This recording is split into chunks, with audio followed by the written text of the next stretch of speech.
Bom dia, boa tarde, boa noite. Independente do fuso, como eu sempre digo, né? Vim dar uma palavrinha de ânimo. Ânimo para quem? Por quê? Primeiro, porque nós temos muitas pessoas que estão tão perto de nós e se sentem sozinhas, desamparadas, se sentem tristes, angustiadas e elas não sabem o que fazer com tudo isso. É um sentimento que existe, é um sentimento que deprecia e causa depressão. E como muitos de nós passamos por momentos tristes, negamos a tristeza, não trabalhamos. Muitas vezes as mães dizem, engole o choro, não chora. E nós crescemos com aquilo. Uns entendem mais tarde o que queria dizer engole o choro, porque talvez fosse um choro desnecessário, um choro do chamado momento de mimação, né? Mas nós aprendemos a engolir as nossas emoções e não tratá-las.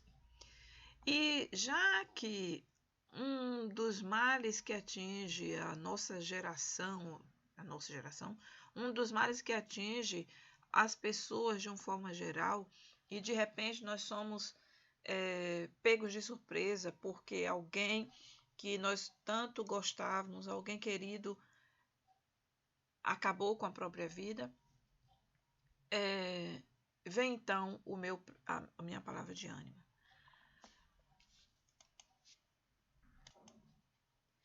Eu quero então trazer um versículo para vocês, como eu sempre gosto de mencionar um texto da Bíblia, do livro de 2 Crônicas 32, verso 7.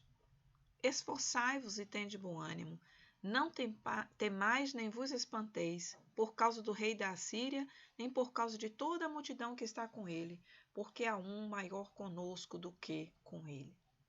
E eu volto a repetir então, esforçai-vos e tende bom ânimo, porque há um maior conosco do que com ele.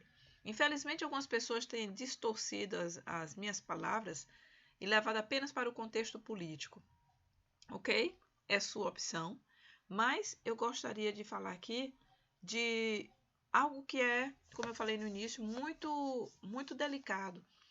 Há pessoas, quem sabe, na nossa família, no nosso círculo de amigos mais próximos, no nosso trabalho, há pessoas, e até mesmo, quem sabe você, que esteja precisando justamente de uma palavra de ânimo, de uma palavra de alento para que consiga sair deste momento de tanta tristeza que parece um poço que você não consegue escalar. A palavra nos diz, e é a palavra em que eu creio, a palavra nos diz, esforçai-vos. Então, como eu digo assim, aquilo que depende de mim, Deus não faz. Ele me capacitou, ele me deu habilidades, ele me deu força, me deu inteligência, me deu a razão. E a razão não pode andar distanciado da emoção. Alia os dois, coloca em parelha e lado a lado e opta por fazer aquilo que está conforme as suas forças. O mais, Deus cuida. Não é lindo?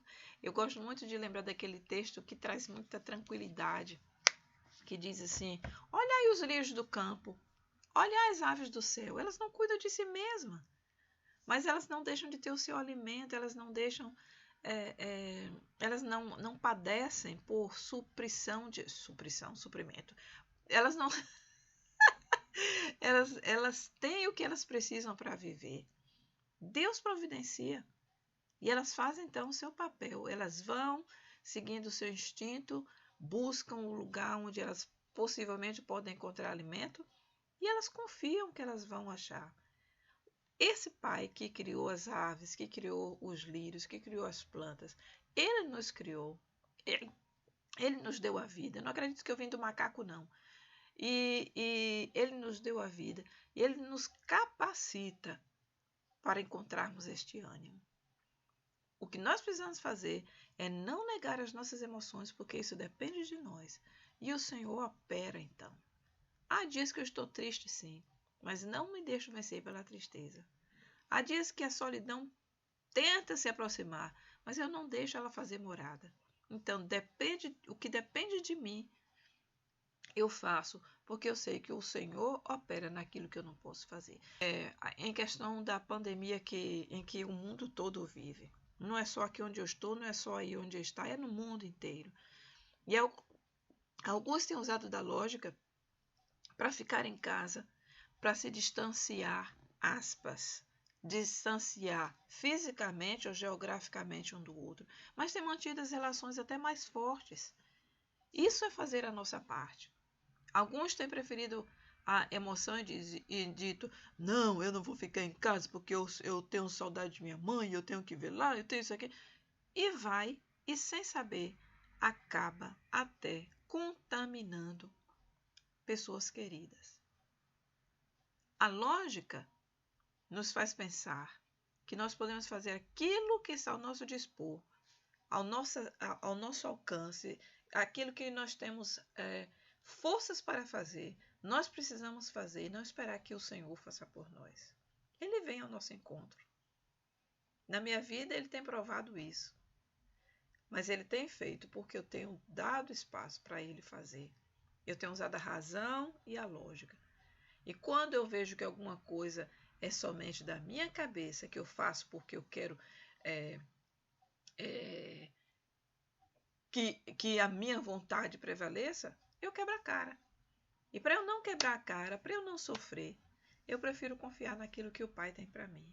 Então, nos atenhamos ao texto de 2 Crônicas, esforcemo-nos, demo-nos as mãos mesmo estando distante, abracemo-nos, fortaleçamo-nos a partir do contato que nós podemos ter uns com os outros para ajudá-los, para fortalecê-los, para manter o nosso ânimo de pé. É difícil muitas vezes entender isso? É.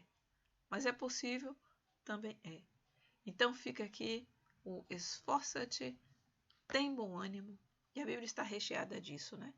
E não torçam as minhas palavras, levando apenas para o ramo que você quer, que é o da política.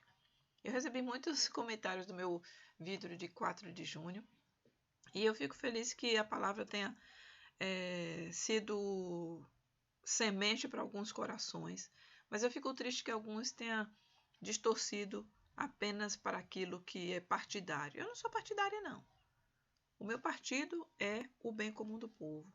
E eu faço como Jesus disse, se você fizer o bem àqueles que são os pequeninos, que são os meus familiares, que são os meus amigos, vocês são meus amigos também. Então, às vezes o discurso de Jesus era muito duro e eu gosto deles porque eles fazem a gente pensar, fazem a gente